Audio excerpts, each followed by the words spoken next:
আম্মা, উনি সঠিক। আপনি সঠিক। মামুনি, আন্টির কথা রাইট। আপনিও রাইট।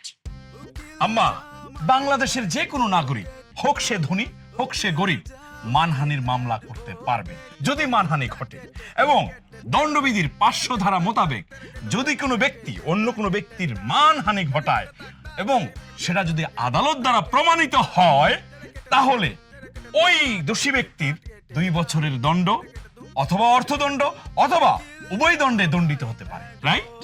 রাইট। আপনি তো আরেকটা বিষয় জানেন না, জানলে আপনি অবাক হয়ে যাবেন। মৃত ব্যক্তি যদি মানহানি হয়, মৃত ব্যক্তির ওই মানহানির উপরেও কিন্তু মামলা করা যায়। ওমা, এটা আবার কেমন কথা? মরা মানুষে আবার কেমনে মামলা করব? আচ্ছা আমি আপনাকে বুঝিয়ে বলছি।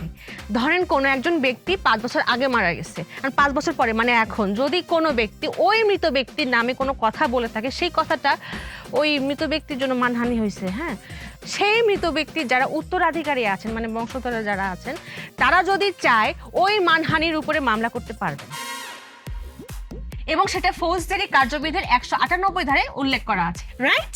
হ্যাঁ, সঠিক। হ্যাঁ। ও মায়া গো, আপনি এটা কি কথা শুনাইলেন? আপনি পুরো রাইট কথা শুনাইছেন। আপনি রগল কথাই রাইট রাইট। আপনার কথা শুনে আমার কলজা ডক করে ফাইটটা যাইতাছে গো। ওর মামলা হইব 3টা। হ্যাঁ? 3টা মানে? আমার বাপে আছে না 10টা টাকা ভিক্ষা চাইছিন। হাই রে, এই 10টার লাগে কত অপমান। আমার বাপরে কয়, এই তুই কি 10 টাকার যোগ্য রে?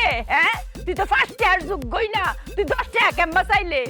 আমার বাপে কত বড় মানে লাগছে, মন্ডাত লাগছে, লাগে লগে লগে হার্ট অ্যাটাক।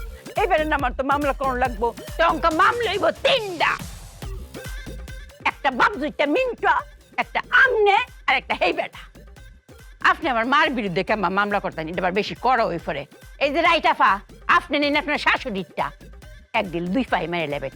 এই যে সঠিক ভাই, আপনি নিবেন এই বাপ 2টা মিন্টরটা, আর আমার বাপেরটা আমি দেখতেছি। আন্টি, আপনি সঠিক। আপনি চাইলে মামলা করতে পারেন।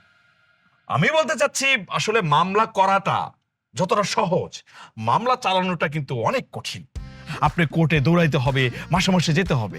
তো এই যেতে গিয়ে যে সময়টা যাবে, সেই সময়টা ভিক্ষা করবেন কিভাবে? তারপর যাওয়া আসা, যাতায়াত ভাড়া, অনেক টাকার ব্যাপার স্যাপার। সেই জন্য বলতে চাচ্ছি বিষয়টা একটু ভাবলে হয় না? মানে একটু ভাবেন না? আন্টি, আপনি আপনার জায়গায় রাইট, আপনার কথা রাইট।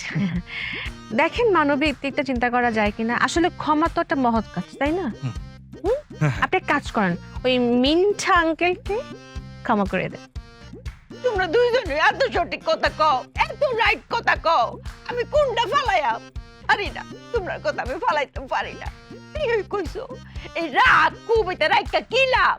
এটা দিলাম, মামলার করতাম না, আর আমার জিদ জমি মাটি দিলাম। ওয়াফা, জিদ টঙ্কা মাটি দিয়ালছি, ভিক্ষার লগের জিদ করে কি হরতাম? মাটি দিয়ালছি না, টঙ্কা আমার ভিক্ষাটা আইনা দিন। আরে শুনুন, আপনি তো একটু ভিক্ষা দিচ্ছেন, এটা করলাম হইতো না। আপনার 3জন মানুষ, 3জনের সমান ভিক্ষা দিবেন। যাই সুন্দর যাই।